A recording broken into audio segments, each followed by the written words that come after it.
Hi, everybody. I am inside Lucas Oil Stadium with Rich Eisen, anchors the NFL Scouting Combine here that kicks off on Thursday at 4 p.m. A lot to get to. This draft class, Tell me about it. Well, obviously the quarterbacks always headline a draft and a draft class. And the fact that you've got Joe Burrow coming here off of, you can't even say arguably, like the best season a college quarterback has ever had, 60 touchdowns, national championship, and Heisman Trophy winner, and name all the other rubber chicken circuit awards that he picked up.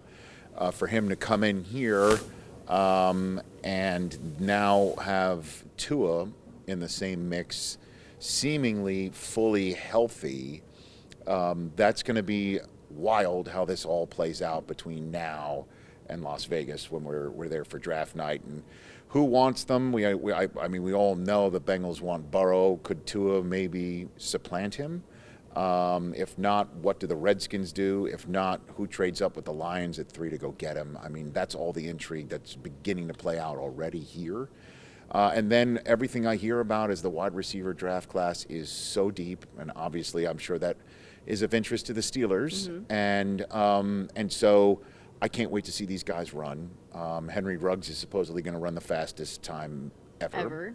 So that'll be great. And the fact that it's prime time now, as you mentioned, 4 Eastern is when the coverage begins, it totally flips the entire script of the way we've covered a combine, the way that coaches prepare for a combine, the way that players will have time to do what they need to do during the day and maybe be ready to run at night as opposed to first thing in the morning. It's going to be a totally fascinating way to see how this all plays out.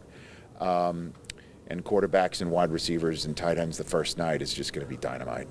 Kevin Colbert, you mentioned the wide receivers. He also said outside linebackers is another group where there's a lot of depth. What are you seeing from that group? Well, you know what? I honestly can't wait to see. My role essentially that I have coming into a combine is, I'm not watching all 22 film, and I'm not really there to tell anybody this guy's better than that. I basically hash out storylines. And, obviously the one with the Steelers this year is when I do my draft hosting, every year I have all 32 teams, their cards in front of me. By cards, they have their picks. And normally some teams have just 3 or 4 because they've traded away all their picks. Or they have like 10 because they've acquired so many. The Steelers always have the cleanest card. It goes 1, 2, 3, 4, 5, 6, 7. One draft choice per round. They don't move around a lot. They don't trade a lot before or trade a lot after. They're just 1 through 7, and this year there's no 1. It's weird. And it is weird. It's going to be really wild to see that. But obviously Minkah Fitzpatrick is a hell of a player, and we saw how he was transformative on the back end of their defense and how it related to the front and back end playing so much better. And then Colbert and Tomlin being wise enough to make that rare move up in the first round of a draft last year, 10 whole spots to choose a University of Michigan man to put right in the center in Devin Bush to solidify everything. So obviously if linebackers on the outside are deep, now this is what we're talking about for Steelers defense. And so if you need a wide receiver or you need that position, from all that I'm hearing, it's really deep. These guys get bigger. They run faster every year. It's something that I can't wait to see.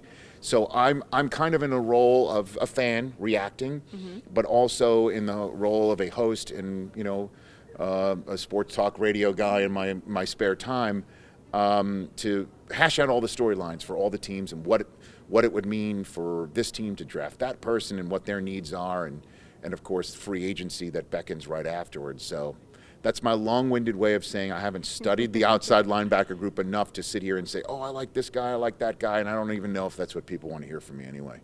You do have to tell us, though, about Steelers scout Mark Gorsak. Yes. Very big role with the 40. He takes a lot of pride in it. He should. Does he ever help you when you run the 40? Of course. He calms me down, just like he calms everybody else down. I love Mark. He has been the honcho of the 40-yard dash start. I love his demeanor. I love how he calms the prospects down, how he tells them that he's there to help them out, that he'll whistle them if they need help. He'll bark at somebody who's in the wrong spot. I've seen him throw photographers out, a little bit of his Western PA ire that comes out. I like it. You know, the fact that he was also Joe Montana's high school center adds to the lore of Mark Gorsak. And I love him. He's a good dude. I want him at my start for my 40-yard dash run every year. And he will be there. He'll be there Saturday when I run for St. Jude Children's Research Hospital this year. He'll be there, and I've got some other surprises up my sleeve for this year's run too. Awesome. Well, we can't wait to see that. Thank you. And NFL.com/RunRichRun is how people can go and donate whatever they can to the cause of the run on behalf of St. Jude Children's Research Hospital, which is thoroughly dependent on the donations to not only help with their research to keep kids from getting sick or get kids well. And when they get kids well, because of the donations, families that come never see a bill. They don't see a bill for the health care, for the transportation, for the food, for the lodging. It really is heaven on earth. So I appreciate the time and the Steelers microphone to say this into.